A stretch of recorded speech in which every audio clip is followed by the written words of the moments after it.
안녕하십니까? 마이다스입니다. 자, 요즘에 뭐 친환경차가 시장의 대세죠. 전기차, 수소차. 자, 이렇게 이제 새로운 산업 패러다임이 바뀌면요. 반드시 수혜 업종이 있고 피해 업종이 있습니다.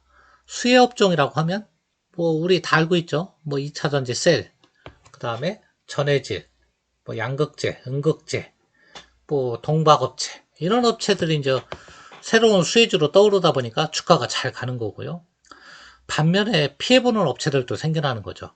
어떤 업체들이 피해를 보냐면 기존의 내연기관 부품 사업을 하는 업체들이 피해를 보는 거예요.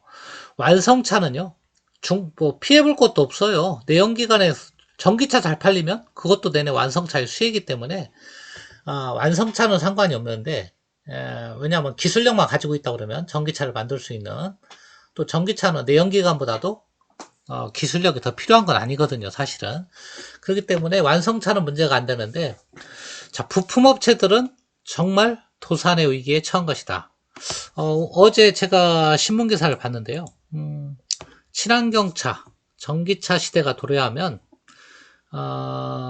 지금 내연기관에서 쓰는 부품에 5분의 1 정도, 5분의 1에서 10분의 1 정도의 부품만 들어간다고 합니다.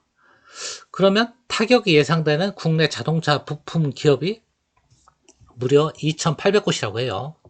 자, 변신을 못하면 2,800곳은 향후 10년 내에 문을 닫을 수밖에 없는 거죠. 왜냐하면 내연기관은 이제 2035년 정도 되면 운행이 안 되잖아요. 생산이 안 되잖아요. 그렇다고 보면 지금부터 변신을 해야 되는데, 이 2,800 업체가 다 살아남을 수 있느냐? 그건 아니죠. 왜냐하면 부품이 이제 5분의 1에서 10분의 1로 줄으니까요.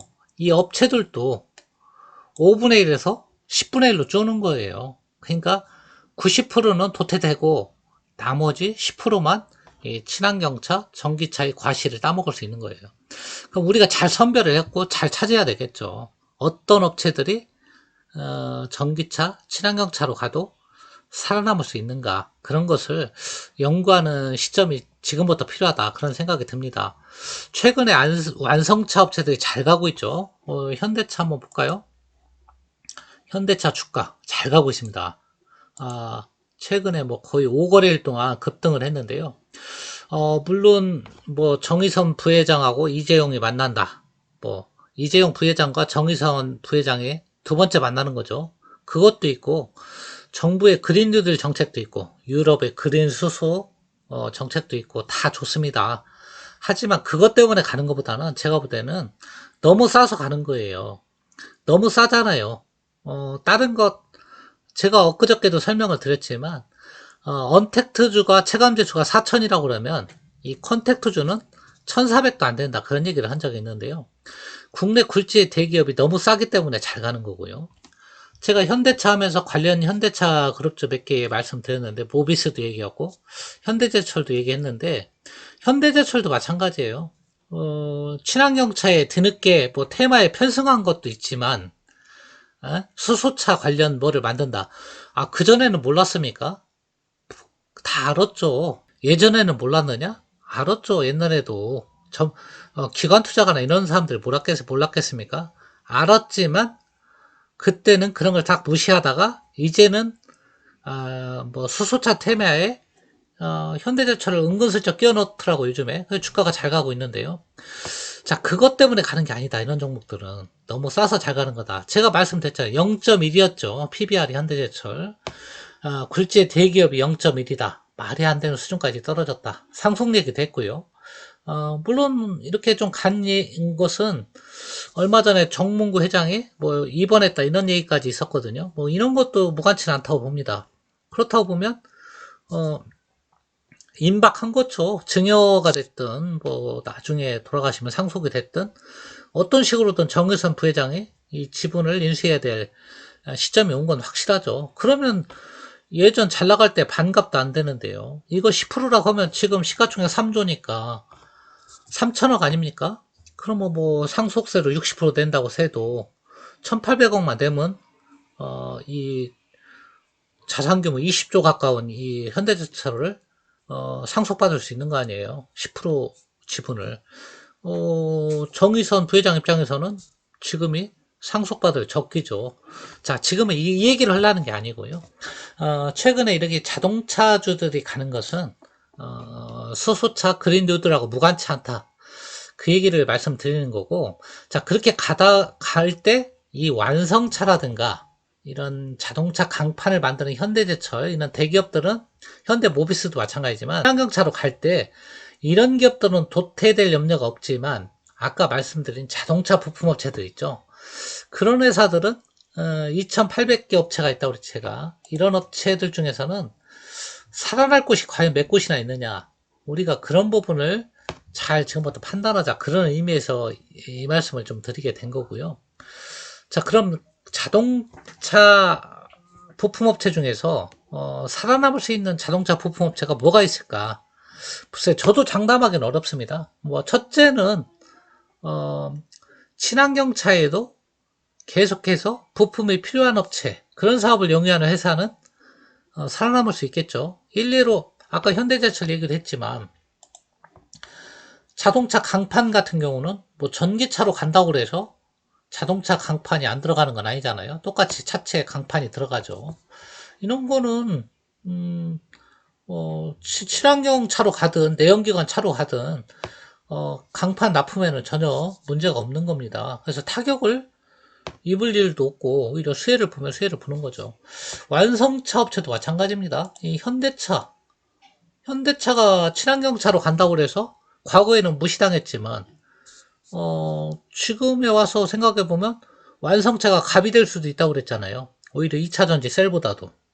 완성차 업체는 오히려 더 만들기 쉬워지는 겁니다. 만들기도 쉬워지고요. 아까 말씀드렸죠. 인력도, 아까 조립 부품이 10분의 1로 줄면요. 관련 인력도 얼마 안 들어가죠. 이제 10분의 1 인력 갖고도 조립할 수 있다는 얘기예요. 그러면 현대차 같은 게 얼마나 노조 때문에 고생을 많이 했습니까? 그러면 현대차 인력도 슬림화될 수 있다는 얘기죠. 지금의 10분의 1만 가져도 공장을 돌릴 수 있다는 얘기죠. 전기차 시대에는. 그래서 그런지는 몰라도 현대차가 신입사원을 아마 안 뽑죠. 예, 안 뽑는 걸로 알고 있습니다. 안 뽑으니까 1년에 한 3,000명, 4,000명이 정년 퇴임하면서 인력이 자동적으로 줄어드는 거예요.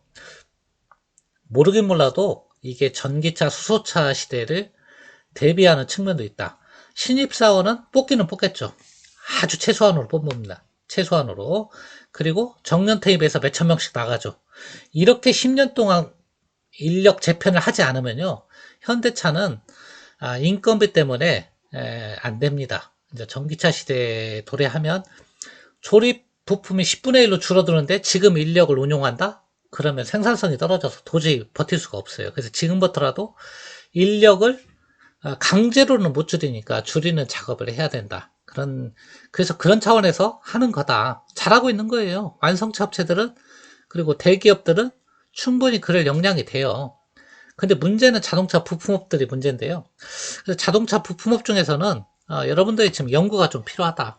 지금부터라도 살아남을 기업만 투자해야 된다. 자동차 부품업체는 아무데나 투자해서는 안 되고요.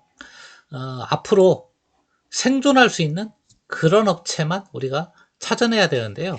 이걸 제가 찾아드리는 것도 아니고 여러분도 같이 찾아야 된다. 자, 그때 포인트는 뭐냐면 이게 포인트가 될 수 있어요. 친환경차로 사업 전환을 이루고 있는 업체들을 첫 번째 찾는 거죠. 자, 첫 번째로는 산업부에서 사업 재편 승인이 난 기업을 우리가 주목할 필요가 있다.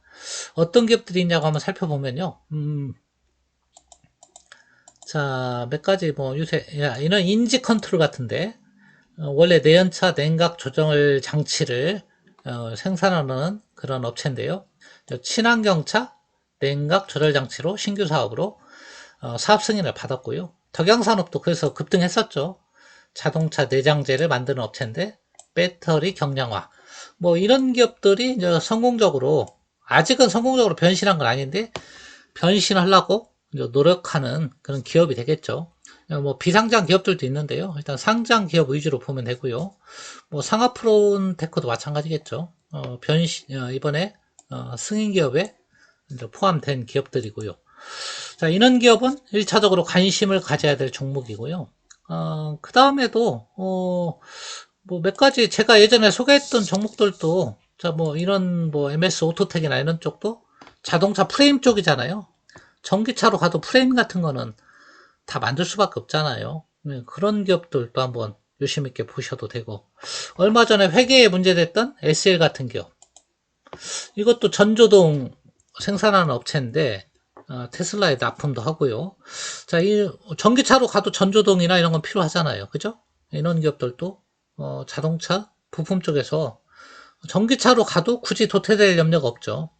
내연기관에 들어가는 엔진 계통에 들어가는 그런 부품을 사업을 영위하는 기업들은 조금 우리가 조심을 해야죠. 특히 이제 고동장치나 이런 게 이제 필요 없잖아요. 자, 이제 그런 부품 사업을 영위하는 기업들은 좀 피해야만 되겠고요. 아까처럼 이런 거 필수적으로 들어가는 것들. 얼마 전에 제가 비메모리 반도체하고 텔레칩스, 이것도 내내 자동차에 들어가는 내비게이션이잖아요. 전기차도 다 들어갈 수밖에 없잖아요. 자, 이런 기업들은 친환경차로 가도 크게 피해를 보는 건 아니니까요. 문제가 안 되는 거고. 뭐 삼보부터스도 최근에 좀 얘기가 많이 나오더라고요.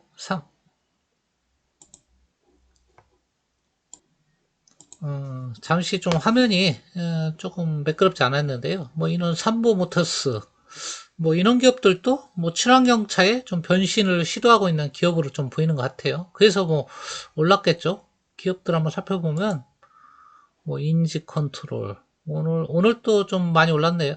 인지 컨트롤 좀 떨어졌고, 상하 프로테크는 좀 많이 올랐고요. 덕양산업, 이런 것들, 자동차 내장재, 어차피 들어가고, 이번에 사업체편 승인도 났고요. 자, 화면이 좀 매끄럽지가 않네요. 자, 화면이 좀 매끄럽지가 않아서, HTS 화면이, 뭐, 기업 분석이나 이런 부분은, 지금 하는 시간이 아니고요. 그냥 흐름, 앞으로 자동차 부품 업체들이 어떤 식으로, 생존 전략을 펼 것이고, 우리 투자자 입장에서는 친환경차로 가더라도 자동차 부품업에서 살아남을 수 있는 기업이 어떤 곳이 있을 것인가, 그런 부분을 좀 주목하고 그런 기업에 투자할 필요가 있다.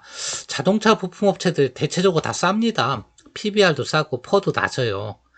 자, 그렇기 때문에 싸다고 아무 업체나 들어가서는 안 된다. 아까 말씀드린 전기차 수소차로 가더라도 필수적인 부품 사업을 영위하는 그런 기업들 위주로 선별적으로 우리가 투자를 해야 된다. 그런 것을 찾는 노력은 여러분 스스로 하셔야 됩니다. 언론에서 매스컴에서 이미 나왔을 때는 그 기업들이 이미 다 올라간 거거든요. 우리나라 자동차 부품업체가 정말 많아요. 정말 많고 상장 기업도 굉장히 많습니다. 그거 앞으로 이제 말 그대로 친환경차 시대가 되면 그 과실을 따먹는 기업은 여기 말 그대로 몇천 개의 업체 중에 이제 10분의 1, 한 10분의 1도 안 되겠죠. 그 업체만이 그 과실을 따먹을 수 있는 거니까요. 지금 내연기관에서 매출도 높고 실적도 잘 나오는 기업이다. 부품업체다. 그렇더라도 향후 10년간 사업 변신을 못하면 도태될 수밖에 없기 때문에 그런 기업들은 철저하게 걸러내고 친환경차로 갔을 때도 타격이 없는 그런 자동차 부품업체를 우리가 선별할 수 있는 그런 노력을 지금부터라도 해야 된다. 그래서 핵심은 이겁니다.